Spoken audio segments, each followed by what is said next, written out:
Hi ಎಲ್ಲರಿಗೂ welcome back to my YouTube channel Chaitra blogs. So ಯಾರು first time ನನ್ನ blog ನೋಡ್ತಾಯಿದ್ರೆ ಪ್ಲೀಸ್ ಸಬ್ಸ್ಕ್ರೈಬ್ ಮಾಡ್ಕೊಳ್ಳಿ, ಲೈಕ್ ಮಾಡಿ, ಶೇರ್ ಮಾಡಿ, ಕಮೆಂಟ್ ಮಾಡಿ, ಸಪೋರ್ಟ್ ಮಾಡಿ. ಸೊ ಇದು ವರಮಹಾಲಕ್ಷ್ಮಿ ಹಬ್ಬದ ಬ್ಲಾಗ್ ಆಗಿರುತ್ತೆ. ನಮ್ಮ ಅಮ್ಮನ ಮನೇಲಂತೂ ನೈಟಿಂದನೇ ವರಮಹಾಲಕ್ಷ್ಮಿ ಹಬ್ಬದ ತಯಾರಿ ಶುರು ಆಗುತ್ತೆ. ಮೇಲ್ಗಡೆ ಮನೆ ಹುಡುಗಿ ರಂಗೋಲಿ ಬಿಟ್ಕೊಟ್ಟು ಹಾಗೆ ನನಗೂ ಮೆಹಂದಿ ಹಾಕ್ಕೊಟ್ಲು. ನನ್ನ ಮಗ ಅಂತೂ ಯಾರು ಏನು ಮಾಡಬೇಕು ಅದನ್ನೇ ಮಾಡಬೇಕು ಅವನು. ಸೊ ಅವನು ಒಂದು ಬಟ್ಲಿಗೆ ರಂಗೋಲಿ ಇಸ್ಕೊಂಡು ಅವರು ಬಿಡ್ತಾರೆ ಅಂದ್ಬಿಟ್ಟು ನಾನು ಬಿಡ್ತೀನಿ ಅಂತ ರಂಗೋಲಿ ಬಿಟ್ಟ ಅವನು. ನಮ್ಮ ಬೇಗ ಎದ್ದು ದೇವ್ರಿಗೆಲ್ಲ ರೆಡಿ ಮಾಡಿ ಬೇಗನೆ ಪೂಜೆ ಮುಗಿಸಿದ್ರು. ಹಾಗೆ ನಮ್ಮ ಚಿಕ್ಕಮ್ಮನ ಮಗಳೂ ಬಂದು ಹಾಗೆ ಅವಳ ಫ್ರೆಂಡ್ನು ಕರ್ಕೊಬಂದಿದ್ಲು. ಇವತ್ತು ಎಲ್ಲರ ಮನೇಲಿ ಒಬ್ಬಟ್ಟು ಊಟ ಅಲ್ವಾ, ಅವರು ನೆಕ್ಸ್ಟ್ ವೀಕ್ ಮಾಡ್ತಾರೆ ಹಬ್ಬನ ನಮ್ಮ ಚಿಕ್ಕಮ್ಮ. ಸೊ ಅದಕ್ಕೆ ಅವಳನ್ನ ಕರೆದಿದ್ವಿ. ಅವ್ರ ಅಣ್ಣ ಲೇಟಾಗಿ ಬಂದ. ಅವಳು ಬಂದು ಊಟ ಮಾಡಿಕೊಂಡ್ಳು, ಚಿಕ್ಕ ಜೊತೆ ಆಟ ಆಡಿ ಹೊರಡ್ತೀನಿ, ಕಾಲೇಜ್ದು ಹೋಮ್ವರ್ಕ್ ಇದೆ ಅಂದ್ಬಿಟ್ಟು ಅವಳು ಹೊರಟ್ಲು. ಅಷ್ಟರಲ್ಲಿ ನನ್ನ ಫ್ರೆಂಡ್ ಫೋನ್ ಮಾಡಿ ಬಾ ಅಂತ ಅಂದ್ಬಿಟ್ಟು ಕರೆದ್ಲು. ಅವ್ರ ಮನೆಯಲ್ಲೂ ವರ್ಷ ವರಮಹಾಲಕ್ಷ್ಮಿ ಹಬ್ಬ ಮಾಡ್ತಾರೆ. ಇವತ್ತು ಸ್ಪೆಷಲ್ ಅವ್ರ ಮನೇಲಿ, ಯಾಕೆಂದರೆ ಅವ್ರ ಅಕ್ಕ ರೀಸೆಂಟಾಗಿ ಮದುವೆ ಆದ್ರಲ್ವ, ಹೊಸ ಅಳಿಯನ ಜೊತೆ ಹಬ್ಬ ಮಾಡ್ತಾಯಿದ್ರು ನಮ್ಮ ಫ್ರೆಂಡ್ ಮನೇಲಿ. ಸೊ ಅದಕ್ಕೆ ನಾನು ಹೋದೆ.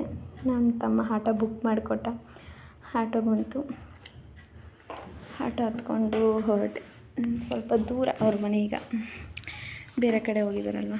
ಸೊ ಹೋಗಿ ಸ್ವಲ್ಪ ಹೊತ್ತು ಮಾತಾಡಿಕೊಂಡು ಹೋಗಿದ ತಕ್ಷಣ ಊಟಕ್ಕೆ ಹಾಕ್ಕೊಟ್ರು. ಊಟ ಟೈಮ್ ಆಗೋಗಿತ್ತು. ನಾನು ಹೋಗೋಷ್ಟು ಊಟ ಮಾಡಿಕೊಂಡು ಮಾತಾಡಿಕೊಂಡು ಹಂಗೆ ಇದೇ ಅವ್ರ ಮನೆ ಲಕ್ಷ್ಮಿ. ಇವಳೆ ನನ್ನ ಫ್ರೆಂಡ್ ಅನುಷಾ. ತುಂಬ ದಿನ ಆಗಿತ್ತಲ್ಲ ಮೀಟ್ ಮಾಡಿ. ಸೊ ಹಂಗೆ ಮಾತಾಡಿಕೊಂಡು ಒಂದಷ್ಟೊತ್ತು ಟೈಮ್ ಆಯಿತು. ನಾನು ಹೊರಡ್ತೀನಿ ಅಂದ್ಬಿಟ್ಟು ಅವಳು ರೆಡಿ ಆದಳು. ಅಷ್ಟರಲ್ಲಿ ರೆಡಿಯಾಗಿ ಫೋಟೋಸ್ ತೊಗೊಂಡು ಮಾತಾಡಿಕೊಂಡು ಅವ್ರ ನಾಯಿ ಜೊತೆ ಆಟ ಆಡಿಕೊಂಡು ಹೊರಟ್ವಿ ನಮ್ಮ ಮನೆಗೆ. ಹಾಗೆ ಹೋಯ್ತಾ ಇನ್ನೊಬ್ಳು ಫ್ರೆಂಡ್ ಮನೇಲಿ ಲಕ್ಷ್ಮಿ ಕುಣಿಸಿದ್ರು. ಹಾಗೆ ಹೋಗಿ ಅವ್ರ ಮನೇಲಿ ಅರ್ಶಿನ ಕುಂಕುಮ ತೊಗೊಂಡು ಹೊರಟ್ವಿ. ನಮ್ಮ ಮನೆಗೆ ಬಂದಳು. ಅಷ್ಟರಲ್ಲಿ ನಮ್ಮ ಮನೆ ಹತ್ರ ಬರೋ ಅಷ್ಟರಲ್ಲಿ ಮಳೆ ಜೋರಾಗಿಬಿಟ್ಟಿತ್ತು ಜಾಸ್ತಿ. ಇವತ್ತು ಹಬ್ಬದ ದಿನ ಜೋರಾಗಿ ಮಳೆ ಹೋಯಿತು. ಹಾಗೆ ಸರಿ ಮಳೆ ಕಮ್ಮಿ ಆಯಿತು, ನಾನು ಹೊರಡ್ತೀನಿ ಅಂದ್ಬಿಟ್ಟು ಅವಳು ಹೊರಡೋಕ್ಕೆ ರೆಡಿ ಆದಳು. ಅವಳಿಗೂ ಹಂಗೆ ಅರ್ಶಿನ ಕುಂಕುಮ ಕೊಡೋಕ್ಕೆ ರೆಡಿ ಮಾಡಿಕೊಂಡು ನನ್ನ ಮಗ ನಾನು ತೊಗೋತೀನಿ ಅಂತ ಅವಳ ಜೊತೆನೂ ಕೂತ್ಕೊಂಡ. ಅವನು ತೊಗೊಂಡ. ಅವಳಿಗೂ ಅರ್ಶಿನ ಕುಂಕುಮ ಕೊಟ್ಟು ಅವಳೇನು ಊಟ ಮಾಡಲಿಲ್ಲ. ಅವ್ರ ಮನೇಲೂ ಅದೇ ಅಲ್ವ ಒಬ್ಬಿಟ್ಟು ಎಲ್ಲ ವೆರೈಟಿ ಮಾಡಿದರು, ಚೆನ್ನಾಗಿತ್ತು ಅವ್ರ ಮನೆ ಊಟ. ಹೊರಡ್ತೀನಿ ಅಂದ್ಬಿಟ್ಟು ಅವಳು ಅರ್ಶಿನ ಕುಂಕುಮ ತೊಗೊಂಡು ನೋಡಿ. ನನ್ನ ಮಗ ಹೇಳಲಿಲ್ವ, ಯಾರು ಏನು ಮಾಡ್ತಾರೆ ಅದನ್ನು ಮಾಡಬೇಕು. ಅವನು ಅರ್ಶಿನ ಕುಂಕುಮ ತಗೊಂಡು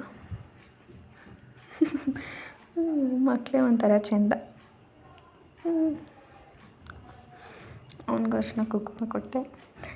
ಅವಳು ದೇವ್ರಿಗೆ ನಮಸ್ಕಾರ ಮಾಡಿ ಅಕ್ಷತೆ ಹಾಕಿ ಸರಿ ಹೊರಡ್ತೀನಿ ಅಂದ್ಬಿಟ್ಟು ಹೊರಟ್ಲು. ಅವಳಿಗೆ ಬಾಯಿ ಮಾಡಿ ಅಷ್ಟರಲ್ಲಿ ನಮ್ಮಮ್ಮ ಫ್ರೆಂಡ್ಸ್ ಎಲ್ಲ ಬಂದರು, ಒಂದಷ್ಟು ಜನ. ಅವ್ರಿಗೂ ಅರ್ಶಿನ ಕುಂಕುಮ ಎಲ್ಲ ಕೊಟ್ಟು ಟೈಮ್ ಆಯಿತು 9:30. ಇವತ್ತೇ ಕದಗ್ಸೋಣ ಅಂದ್ಬಿಟ್ಟು ಇವತ್ತೇ ಎಲ್ಲ ದೇವ್ರದ್ದು ಇದು ಮಾಡಿಕೊಂಡು ಆರತಿ ಮಾಡಿ ಮುಗಿಸಿದ್ವಿ. ಇಷ್ಟೇ ಫ್ರೆಂಡ್ಸ್, ನಮ್ಮ ಮನೆ ವರಮಹಾಲಕ್ಷ್ಮಿ ಹಬ್ಬದ ಸ್ಪೆಷಲ್. ಇಷ್ಟೇ ಇವತ್ತಿನ blog. Thank you, love you.